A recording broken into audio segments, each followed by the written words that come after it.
सभी को। जैसा कि आपको सबके मन में एक सवाल है कि बच्चे की काफ़ी बार मैं वीडियो डालती हूँ गुरुकुल कुरुक्षेत्र की, और कई बार गुरुकुल ज्योति सर की डालती हूँ। जैसे ही मेरे बच्चे का सिलेक्शन हुआ था, इसमें जो एग्ज़ाम हुआ था वो गुरुकुल ज्योति सर में हुआ था, और जो इसका काउंसलिंग हुई थी वो गुरुकुल कुरुक्षेत्र में हुई थी। तो सबको ये है, कमेंट में कई बार लोग मेरे को मैसेज करते हैं कि आपका जो लड़का है वो गुरुकुल ज्योतिसर में पढ़ता है या गुरुकुल कुरुक्षेत्र में पढ़ता है। उसके बारे में एक्सप्लेन करने के लिए ये वीडियो बनाई जा रही है, और इसमें हम आपको ये बताएंगे कि गुरुकुल ज्योतिसर में बच्चे की क्या रूटीन रहती है, बच्चे का मन कैसे लगता है और किस प्रकार का इंटरेस्ट होता है जो बच्चे को देना चाहिए। ये सब वीडियो हम आपके लिए इसलिए बना रहे हैं क्योंकि जो आगे जो बच्चे गुरुकुल में एडमिशन लेना चाहते हैं उनके लिए, उनकी गाइडेंस के लिए, उनके पेरेंट्स की गाइडेंस के लिए, ताकि वो कहीं किसी भी संस्था के साथ भटकाव में ना जाएं। सबसे पहले शोभित नमस्ते। तो सबसे पहले दर्शकों को राम राम करो, और उसके बाद जैसे ही आपको, जब भी आपका गुरुकुल में एग्ज़ाम हुआ था फर्स्ट टाइम, तो आपको किस प्रकार की तैयारी आपको करनी पड़ी थी और कौन कौन से एग्ज़ाम आपने गुरुकुल ज्योति सर से पहले दिए हैं? मैंने पहले सैनिक स्कूल RMS और RIMC का एग्ज़ाम की तैयारी की थी, उनके एग्ज़ाम भी दिए। उनमें सैनिक स्कूल का क्लियर भी हुआ है मेरा। तो मेरे को गुरुकुल का पता भी नहीं था कि ये एग्ज़ाम भी होगा, इसलिए मैंने सैनिक की थी। तो सैनिक की थी तो गुरुकुल का हो गया उसमें मेरा। इसलिए मैंने 7th क्लास में एग्ज़ाम दिया था, तो 6th क्लास का जो सिलेबस था वही आया था उसमें, और एग्ज़ाम बहुत ईजी था। अगर तैयारी कर रखी है तो ईजी है, जिसने तैयारी कर रखी है उसके लिए इजी है, जिसने नहीं की उसके लिए हार्ड है।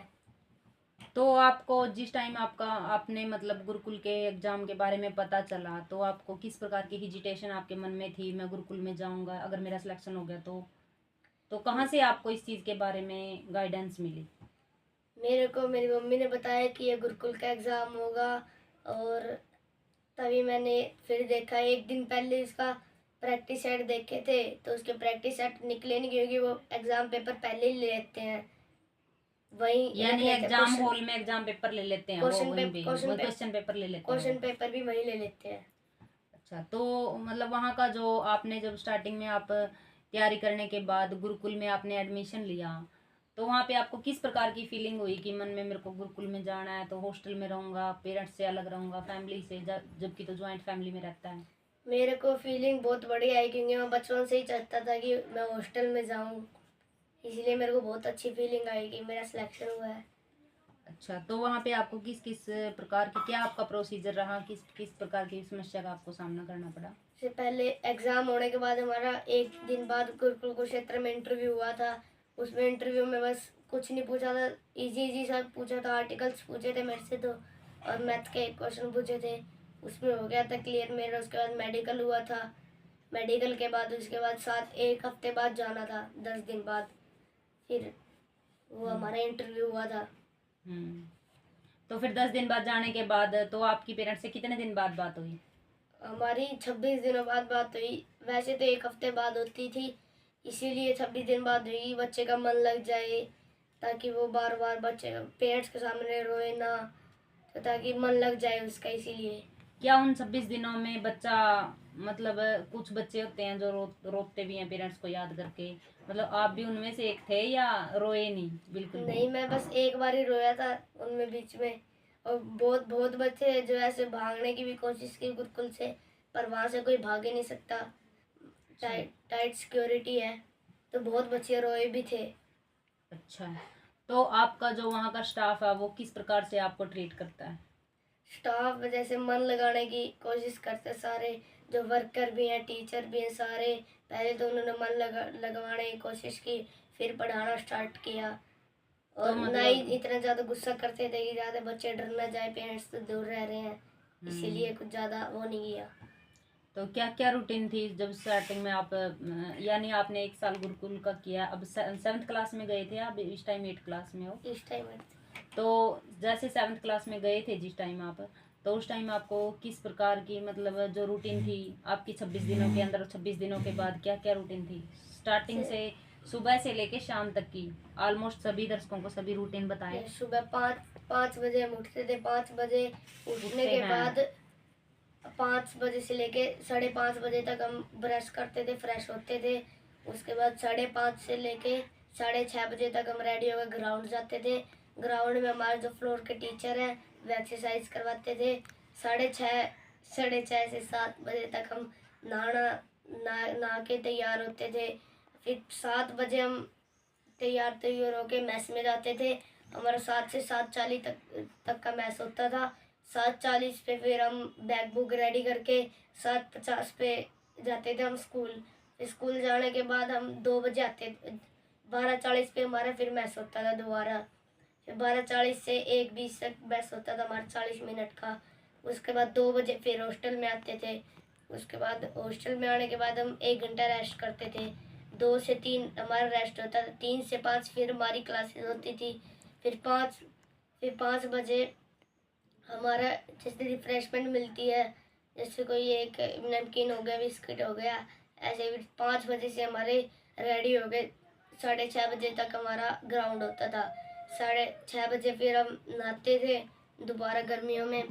फिर 6:30 बजे नहाने के बाद रेडी हो गए मैस के लिए, रात के लिए नाइट के अलग कपड़े होते थे तो वो पहन के हम 7:30 बजे हम मैस चले जाते थे। 7:30 से 8 बजे तक हमारी मैस होती थी। बच्चा आता जाएगा, अपने अपने रूम में स्टडी में बैठना है। फिर 8 से लेके 10 बजे तक हमारी स्टडी होती थी। उसमें बीच में 9 बजे 5 मिनट का ब्रेक होता था। ये तो हमारी डेली रूटीन होती थी। इस रूटीन में आपको कभी ऐसा हुआ कि, क्योंकि पहले जब आप घर में थे तो तब तो ऐसा कोई काम नहीं था कि आपको सुबह 5 बजे उठना है, उसके बाद 10 बजे तक स्टडी करनी है, या बीच बीच में जैसे कि आपने बताया, तो ये रूटीन फॉलो करने में आपको कितना समय लगा? ये तो 5-10 दिन ही लगे थे, क्योंकि वहाँ विसिल सर उठा देते थे 5 बजे, विसिल लग जाती। करने में आपको फॉलो करने में कितना समय लगा? मेरे को रूटीन फॉलो करने में 5 से 10 दिन ही लगे थे, क्योंकि सर उठा देते थे। 5-10 दिन में हमको आदत हो गई थी। इसलिए कुछ बच्चे थे जिनको 1 महीना भी लगा था रूटीन फॉलो करने में। कुछ ऐसे बच्चे भी हैं उनमें से जो चले गए? हाँ, बहुत बच्चे, जैसे 1 महीने बाद हमारी पीटीएम हुई थी, उसमें बहुत ज़्यादा बच्चे थे जो चले गए, उनका मन नहीं लगा। ऐसे इसीलिए कि 1 महीने बाद वो चले गए, उनके पैसे भी वेस्ट हुए, ना स्टडी हो पाई, उनकी स्टडी भी खराब हुई। इसीलिए मैं तो कहता हूँ कि जाना नहीं चाहिए, कि चाहे पहले ही देख लेना चाहिए कि हमको नहीं रहना, कि जाना है तो फिर वहीं रहो 1 साल के लिए। तो आप की जैसे 1 साल बीती वहाँ पे, तो किस किस समय पे आपको छुट्टी दी जाती थी? जैसे अगर जैसे जून में हमको एज नॉर्मल स्कूलों में तो हमको 30 दिन की मिलती थी। अब गुरुकुल में हमको 35 दिनों की छुट्टी मिलती है जून में। 31 मई से लेके 5 जुलाई तक हमारी छुट्टी होती है जून में।